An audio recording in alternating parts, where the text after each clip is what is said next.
Istilah Gerasimov Doktrin memang masih jarang terdengar di telinga orang awam. Bahkan pengamat militer di Barat pun masih memperdebatkannya.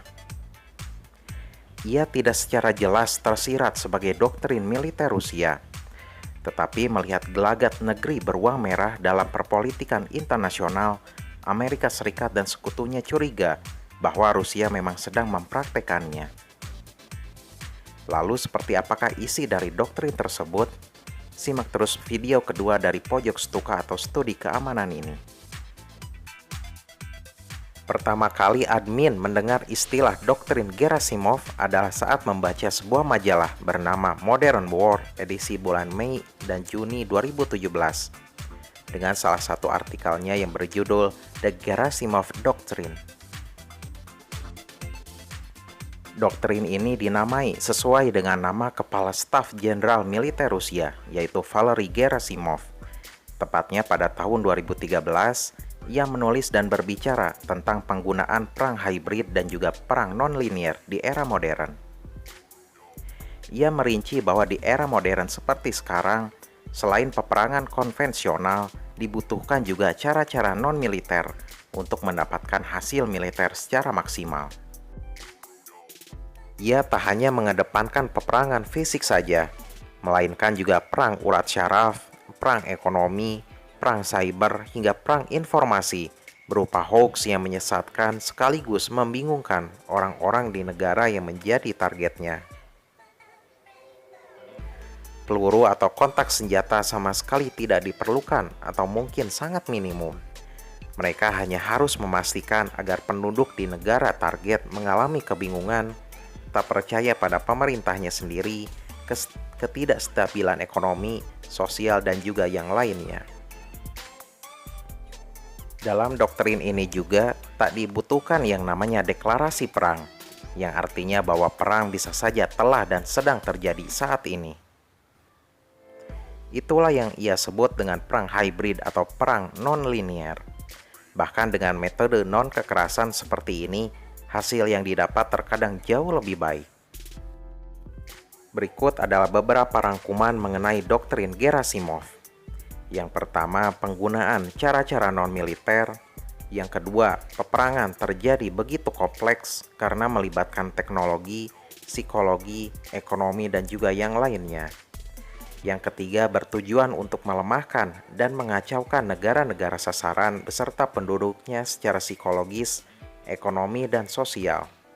Yang keempat, tak ada deklarasi atau pengumuman perang, yang artinya bisa saja ia sedang terjadi dan entah kapan akan berakhir.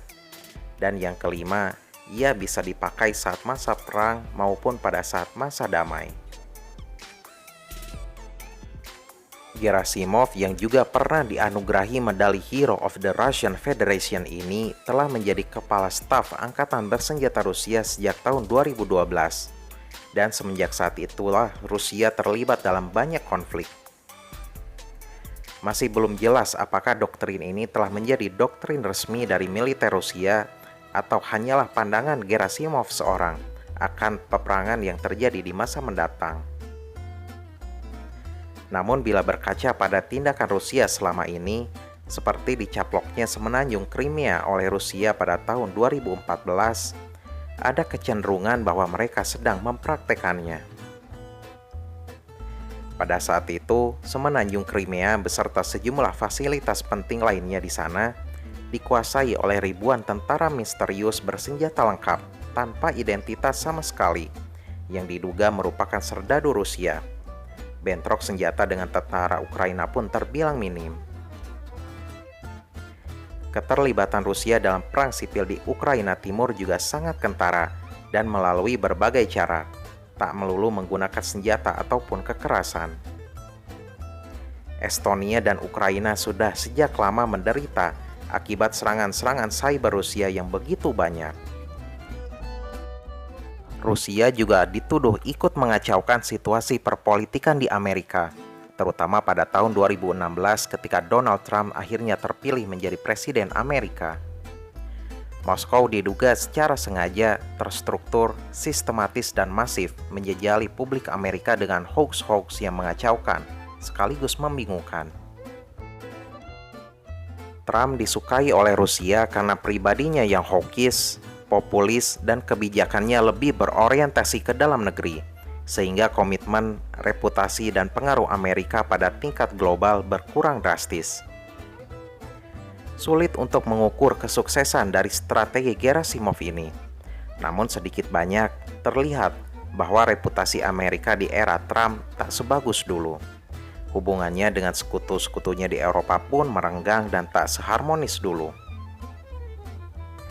Militer Rusia memang masih kalah dibandingkan Amerika, tetapi setidaknya mereka telah berhasil mengacaukan suasana dalam negeri Amerika tanpa perlu untuk berperang. Sudah banyak pengamat yang mewanti-wanti gelagat Rusia dengan strategi gaya barunya ini.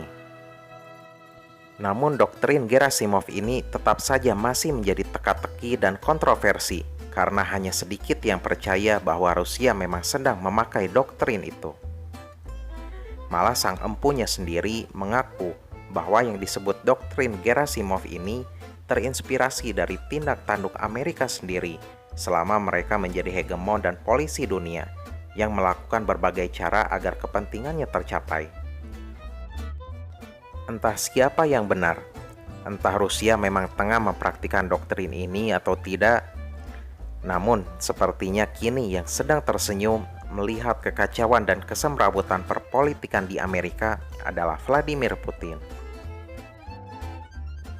Siapapun bisa menerapkan taktik ala Gerasimov ini, karena lebih hemat biaya, tak mesti berperang secara fisik dan seringkali tak disadari oleh para korbannya. Perang dan serangan cyber telah terjadi di mana-mana. Semua negara pun tak luput dari menyebarnya berita-berita hoax yang berpotensi memecah belah masyarakat, termasuk di Indonesia. Maka dari itu, dalam hal menangkal informasi hoax yang menyesatkan, kita mesti mengecek kevalidan informasi tersebut dan sumbernya berasal dari yang bisa dipertanggungjawabkan. Jangan asal percaya dan juga terutama jangan asal sharing berita-berita atau informasi yang tidak jelas sumber dan juga keabsahannya. Saring sebelum sharing. Karena bisa saja bahwa tanpa disadari, kita juga sedang terjebak dalam peperangan non-linier ala Gerasimov tersebut. Sebab ia sudah dimulai tanpa ada pengumuman perang apapun dan sedang menyasar negara kita. Terima kasih telah menyimak Pojok Stuka ini sampai habis. Nantikan video-video terkait studi keamanan lainnya dan jangan lupa untuk subscribe dan aktifkan notifikasinya. Sampai jumpa lagi.